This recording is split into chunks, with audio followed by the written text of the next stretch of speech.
ভাই পশ্চাৎ দেশ দেখতে দেখতে গোপালগঞ্জ থেকে ঢাকায় আসার আমার যে জার্নি সেটাই হচ্ছে আজকে এই ভিডিওতে আপনাদের সাথে শেয়ার করব। আমার ঈদ যাত্রা অ্যাকচুয়ালি কেমন ছিল সেটা শেয়ার করব। আসলে যাওয়ার পথেরটা তো শেয়ার করতে পারি না, এটাই হচ্ছে আসার পথেরটা হচ্ছে আপনাদের সাথে শেয়ার করতেছি। তো চলেন আজকে ভিডিওটা শুরু করা যাক। মেইনলি হইতেছে আমি ভাই বাসের টিকিট কাটি নাই, মানে যখন কাটতে গেছি তখন দেখি অলরেডি ভাই সব সোল্ড আউট, কোনো বাসে কোনো সিট নাই। মানে এতগুলা ট্রিপ যায় এত বাসের, ভাই লিটারালি কোনো বাসে কোনো সিট নাই, কী আর করার। তখন হচ্ছে ভাবলাম যে ঠিক আছে তাহলে রানিংয়ে যে বাস পাবো ওই বাস উঠে পড়বো। তো এইটা হইতেছে ওই দিন দেখলাম প্যাকেট আশোক লেল্যান্ড 16 ভাবলাম যে এটাতেই উঠি, কারণ খারাপ না তাই না, মানে আমাদের এই রুটে মানে ডিরেক্ট বাসগুলোও হচ্ছে এই প্যাকেট লেল্যান্ড 16 চালাইতেছে। এটা লোকাল ব্যানার, এটা তার একটু বেশি টাইম লাগবে, দেখা যাক কী করে। তো মোটামুটি এইখান থেকে ওদের যেটা টার্গেট ছিল যে ওরা হচ্ছে 50 বলতেছে 45টা সিট ফিল আপ করবে, করে হচ্ছে ঢাকা যাবে। এইখানটা ভাড়া নিছে হচ্ছে 500 করে, দেন হচ্ছে এই তো। তো মেইনলি হচ্ছে এই যে এখন আমাদের বাস ছাড়লো, মোটামুটি বেশ ভালো একটা সময় তারা ভরতে নিল। ইভেন দাঁড়া করায়ও যাত্রী নিবে মনে হয়, জানি না, আমি অ্যাকচুয়ালি শিওর না। আমাদেরকে বলছিল ফার্স্টে দাঁড়া করায় নিবে না, বাট দেখা যাক। তো এই যে হচ্ছে আমাদের ভাটিয়াপাড়া ফ্লাইওভার, তো এখান থেকেই মেনলি আমাদের জার্নি শুরু হয়। অ্যাজ আমার গ্রামের বাড়ি হচ্ছে এই ভাটিয়াপাড়া। তো আমি মেনলি এসে দেখবেন যে গোপালগঞ্জে যে সব ট্রাভেল ব্লগগুলো আছে ওগুলোতে হচ্ছে ভাটিয়াপাড়া থেকে শেষ করে দিই ভাটিয়াপাড়া, কারণ আমি ভাটিয়াপাড়া নামাইছে ভাই, আমি এরপরে তো আর কোনো কাজ নেই, সো ইয়া। তো মেনলি এইখান থেকে আমাদের জার্নি শুরু, অ্যান্ড জার্নির প্রথমেই বেশ ভালো একটা স্পিডেই চলতেছিল আমাদের বাস, দেখলাম মোটামুটি 80 85 90 এই লেভেলের একটা স্পিডে চলতেছিল। মোটামুটি যেটা বুঝলাম যে উনি হচ্ছে ওই পিক আপ পাড়ায় ধরে বসেছিল, মানে যতক্ষণ হচ্ছে লাইক স্পিড উঠানো যায় ততক্ষণ উঠাইতেছিল। আশা করেন 16 পিক আপটা আমার কাছে একটু বেশি স্লো লাগছে, কি আর করার ভাই, 160 সিসির গাড়ি, সো পিক আপ তো স্লো হবেই। দেখা যাচ্ছে অন্য অন্য বাস 240 হর্স পাওয়ার, এরা ভাই 160, সো হিউজ একটা ডিফারেন্স, রাইট? কিছু করার নেই। তো এই তো সুন্দর আমাদের জার্নিটা এখানে স্টার্ট হয়ে গেল। আর গাইজ ভিডিওটা স্টার্ট করার আগে যদি সাবস্ক্রাইব না করেন প্লিজ সাবস্ক্রাইব করেন ভাই। 1000কে সাবস্ক্রাইবার, 1000কে না ভাই, 1কে 1কে সাবস্ক্রাইবার খুবই ক্লোজ আছি আমরা। তো একটু সাবস্ক্রাইব করে দেন কাইন্ডলি, তাহলে আমার খুবই ভালো হইতো, সুবিধা হইতো আপনার সাবস্ক্রাইব করলে, হেল্প হইতো। এখন তো রেগুলার ভিডিও দিচ্ছি, সো ইয়া সাবস্ক্রাইব করা উচিত ভাই, মানে না করলে ভাই এটা জাস্টিফাইড না আর কি। তো যাই হোক, এই তো এই তো হচ্ছে আমাদের মেইনলি জার্নি শুরু হয়েছে।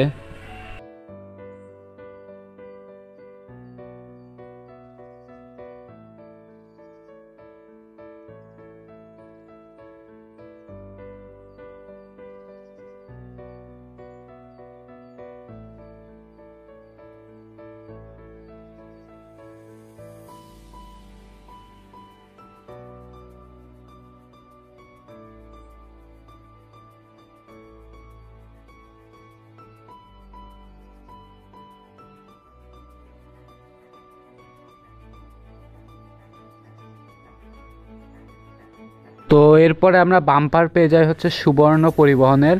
এককালে হচ্ছে ঢাকা, গোপালগঞ্জ, ফরিদপুর, বরিশাল এই রোডে এই সুবর্ণ পরিবহন ছিল, বিকাশ পরিবহন ছিল, আনন্দ ছিল, মানে এরাও বেশ ভালো পরিমাণে একটা মার্কেট গ্যাদার করেছিল, ঠিক আছে। বাট এরপর হচ্ছে সেবা গ্রিন লাইন এসে সবার মার্কেট খাইয়ে দিছিল।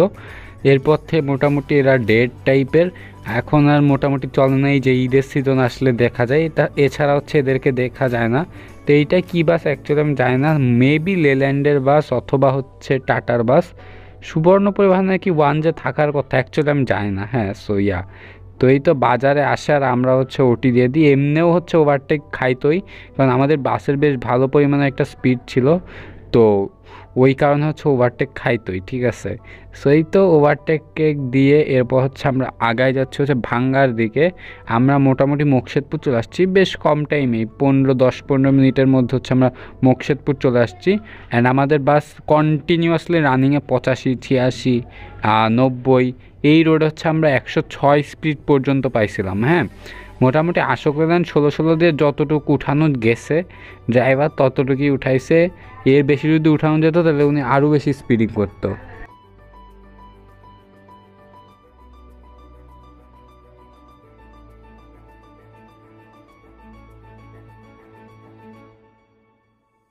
ভাই তোমরা যদি একটু ডান সাইডে দেখো তাহলে হচ্ছে দেখতে পারবে আজকে বাসের কত প্রেশার, মানে এতগুলো বাস পর পর মানে ব্যাক টু ব্যাক যাইতেই আছে। কারণ হচ্ছে এই সাইড দিয়ে মানে মানুষজন সবাই হচ্ছে ঢাকায় ফিরতিছে, তো এর জন্য হচ্ছে এত পরিমাণের যাত্রী ভাই। আমার মন চাচ্ছিল আমি এখানে দুইটা বাস নামায় ভাই ব্যবসা শুরু করতাম, মানে দেখেই ভাই লাগতেছে উফ এখানে কত টাকার সোর্স আছে, তাই না? আমার দুইটা বাস থাকলে ভাই লেজিট সেই ব্যবসা করতে পারতাম। মানে পুরা লাইন বাই লাইন ধরে যাচ্ছে, আর সব থেকে বেশি দেখলাম দোলার বাস। আর আমি এক্সপেক্ট করছিলাম যে সব থেকে বেশি দেখবো টুঙ্গিপাড়ার বাস, বাট দেখি হচ্ছে দোলার বাস সব থেকে বেশি। এই যে দেখো আমাদের স্পিড 92, মানে কত 102। হ্যাঁ, আবার এই সাইডে দেখো এই যে আবার লাইন ধরে আসতেছে, এই যে ওয়েলকাম টুঙ্গিপাড়া, মানে কন্টিনিউয়াস লাইন ধরে বাস আসতেছে তো আসতেছে।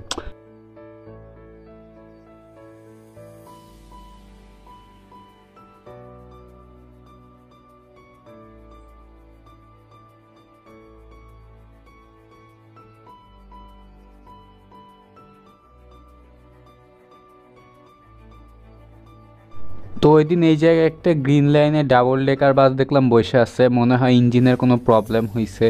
ভাই গ্রিন লাইনের এই ডাবল ডেকারগুলো কিন্তু বয়স হয়েছে আসলে, সো মানে নষ্ট হওয়া শুরু করছে এখন।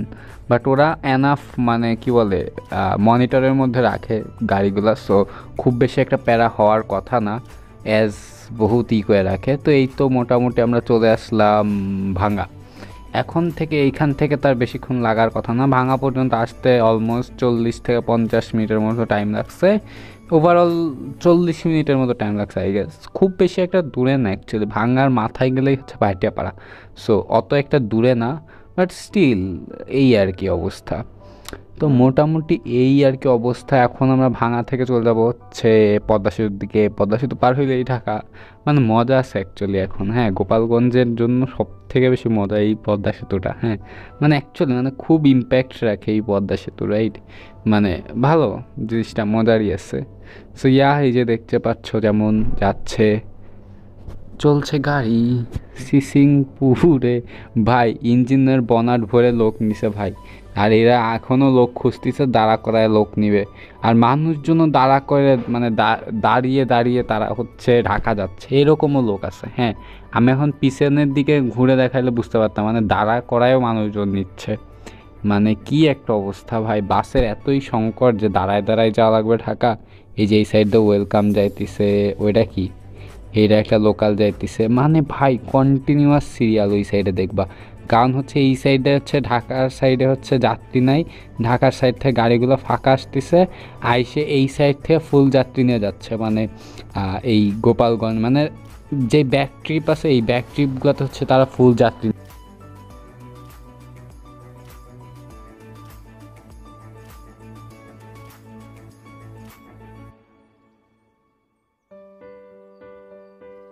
এই যে দেখো আমাদের স্পিড এখন আছে 99, মানে 100, 100 মানে 110, কারণ ওইখানে হচ্ছে মিটারে স্পিডের কাটা উঠে কম, সো 110 বা 105 এই লেভেলের স্পিডে যাইতেছে।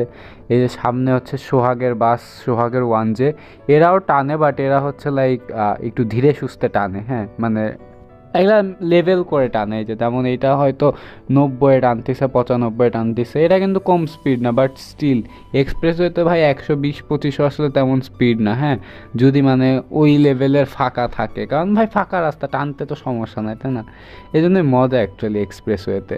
সো এই তো এইভাবেই যাইতেছে মেনলি। আর এই সাইড দিয়ে হচ্ছে মোটামুটি বেশ ভালোই চাপ আছে, যে দেখো আমাদেরকে কোটালীপাড়ায় এরা বাস, এরাও কিন্তু আশোক লেল্যান্ড 16 এই যে কোটালীপাড়া যে বাসটা দেখতে পাচ্ছ ওইটাও আশোক লেল্যান্ড 16, আমাদেরটাও আশোক লেল্যান্ড 16। হ্যাঁ, বাট স্টিল ওরা হচ্ছে অনেক স্পিডে আগায় গেল, বুঝলাম না কেমনে। আমাদের ড্রাইভারও দেখলাম পিক আপে পাড়া দিয়ে আছে ওভারটেক না খাওয়ার জন্য, ওরাও পিক আপে পাড়া দিয়ে আছে, বাট আমরা হারিয়ে গেলাম, কি আর করার। এই যে পুরা রাস্তা ফাঁকা, আর বাম্পার হারাই ফেলছে আমরা সেই কোটালীপাড়ার। ভাবছিলাম হয়তো ওভারটেক খাবো, বাট মানে ওভারটেক দিব, বাট আর ওভারটেক দেওয়া হয়েছে। হ্যাঁ, এই আর কি অবস্থা।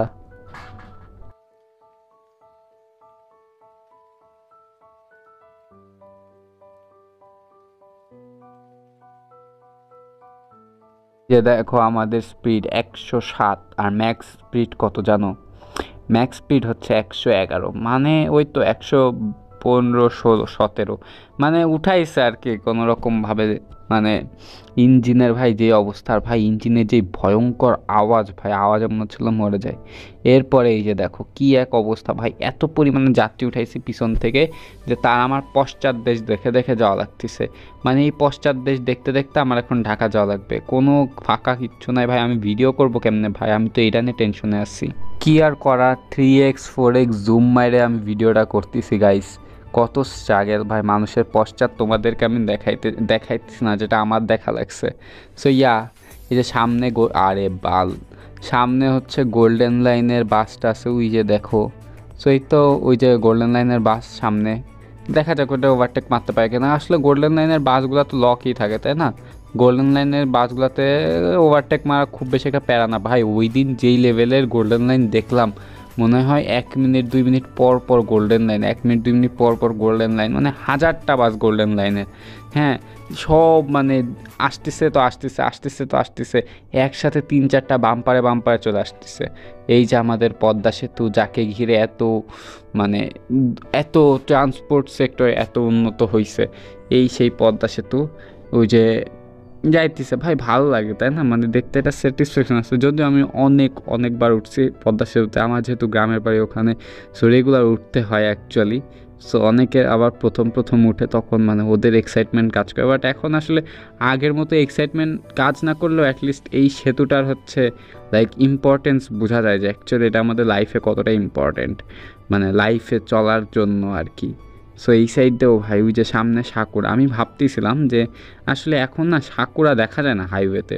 মানে হাইওয়ে বলতে মানে এক্সপ্রেসওয়েতে আমি এই পর্যন্ত মানে আমি যতবার দোলায় উঠছি, ওয়েলকামে, মানে যে কোনো বাসে উঠছি, কোটালীপাড়ে উঠছি, কোনো সময় হচ্ছে সাকুরারে দেখা যায় না। বাট আমি ওই দিন ভাবতেই দেখি সামনে যে একটা সাকুরা। তো সাকুরার এই পেনটা এখন জোস হয়ে গেছে তাই না। সাকুরার ট্যুরের একটা খুব জলদি ভিডিও আসতেছে আমার চ্যানেলে, সো স্টে টিউন গাইস, খুব তাড়াতাড়ি আসতেছে সাকুরার ট্যুরের ভিডিওটা। সাকুরার দেখি ভাই ইলিশে ওটিটিতে ভাই খবর হয়ে যাইতেছিল, ইলিশ পরে ব্রেক মারলো, সাকুরা পরে ওভারটেক দিল, এই আর কি সাকুরার অবস্থা। এই তো ভাই একটু পরে যে আমরা দেখি যে এই ফরিদপুর টু ঢাকার একটা লোকাল বাস। ফরিদপুরে তো অ্যাকচুয়ালি তেমন বাস নাই, এইগুলাই মেনলি চলে, মানে সব টোকালই চলে। ভাই এই ড্রাইভারটা না একটা খবিশ একটা ড্রাইভার। হ্যাঁ, আমি এরকম খবিশ ড্রাইভার দেখিনি। এই রাস্তার মাঝখানে চাইতেছে, মানে এই ওভারটেক মারতে দেবে না। দেখো রাস্তার মাঝখানে চলতেছে, কিন্তু ও হচ্ছে পুরো রাস্তার মাঝখানে চলতেছে, ওভারটেক দিতে গেলে রাস্তার মাঝে চলে আসে। দেখো কত বড় খবিশ। এইসব ড্রাইভারদের কারণেই হচ্ছে মেনলি এক্সপ্রেসওয়েগুলোতে হচ্ছে অ্যাক্সিডেন্ট হয়। ভাই কেউ যদি তোরে ওভারটেক দিতে পারে তাহলে তুই দিতে দে, তোর সমস্যাটা কি? তো যদি স্পিডিং করতে মন চায় তুই নিচে স্পিডিং করে ওভারটেক ঠেকায় রাখ। বাট না, ও কী করবে, ও রাস্তার মাঝখানে যাবে, ও নিজে তো ওভারটেক মানে ও নিজে তো জোরে চালাইতে পারবে না, আবার হচ্ছে মাইন্ডসেটে ওভারটেক দিতে পারবে না। এই যে দেখো এইখানে সুন্দর চলে আসছে তাই না, ও আবার এই সাইডে চলে আসছে ইচ্ছা করে, রাস্তার মাঝখানেই করে রাখছে। ওই যে দেখো রাস্তার মাঝখানে যাইতেছে, কেন মাঝখানে যাবি ভাই? তুই এক সাইড দিয়ে যা, তুই যেই সাইড দিয়ে যাবি তুই এক সাইডে যা না, ও রাস্তার মাঝখানে যাবে। যখনই হচ্ছে এই সাইডে আমরা আসবো ওই সাইডেও চলে যাবে, মাঝখানে চলে আসবে। এই যে দেখো মাঝখানে চলে আসছে, কত বড়, মানে কি বলবো। সামনে আবার আরেকটা গোল্ডেন লাইন, মানে গোল্ডেন লাইনে ওই দিন মেলা বসছিল ফর রিয়েল ভাই, এত গোল্ডেন লাইনের বাস। এই যে দেখো এই সাইডে তো একটা চাপ খায়, ওভারটেক খাইয়ে গেল, মানে কি হইলো এতক্ষণ ধরে চাপ ধরে রেখে। লোকালের কাছেই তো ওভারটেক খাইলে, যদিও ওইটাও লোকাল, বাট স্টিল ভাই ও মনে করো ওভারটেক দিতে দিবে না দেখে এত কাহিনী করলো। সো এই তো এই যে দেখো গোল্ডেন লাইনের বাম্পার আমরা আবার পেয়ে গেছি। গোল্ডেন লাইনের তো এমনি ওটি দিয়ে দেবে, কারণ ওরা তো 90-এর উপর উঠাবে না স্পিড। আর আমি এরপরেও ভিডিও করি নাই তেমন, এইটাই লাস্ট করছি। এরপর হচ্ছে ঢাকা চলে আসছিলাম, অ্যাকচুয়ালি ভিডিও করার কিছু পাই না, তো ভাবলাম যে আর কি ভিডিও করব। তো এইভাবেই আর কি আমাদের ঈদযাত্রা শেষ হয়। মানে অ্যাকচুয়ালি আনন্দ আছে, একটা আনন্দ লাইক ঢাকায় ফিরতেছি, মানে ঈদের সিজন একটা মজা আছে রাইট। সো ওই মজাটাও পাইতেছি। আবার এই যে লোকাল বাসে ফিরা লাগলো, এটাও একটা বিরক্তিকর বিষয় যে ভাই কেন আগে থেকে সিট কেটে রাখলে এত প্যারা হতো না। আমি আগের দিন গেছি, আগের দিন দেখি কোনো সিট নাই ফাঁকা, আমি এখন করবোটা কি বলো। সো এই আর কি অবস্থা। তো আজকের ভিডিওটা এতটুকু অ্যাকচুয়ালি, আমি এরপর আর তেমন ভিডিও টিডিও নিই না, এই যে ওভারটেক মারলাম আরও একটা গোল্ডেন লাইনে, যাই হোক। সো এই তো আজকের ভিডিওটা এতটুকুই গাইস, তোমাদের সবার সাথে দেখা হবে আমার নেক্সট ভিডিওতে। নেক্সট ভিডিওগুলো খুব তাড়াতাড়ি আসবে। সো ততক্ষণ বাই বাই, ভালো থাকো, সুস্থ থাকো, আল্লাহ হাফেজ, টাটা, সি ইউ।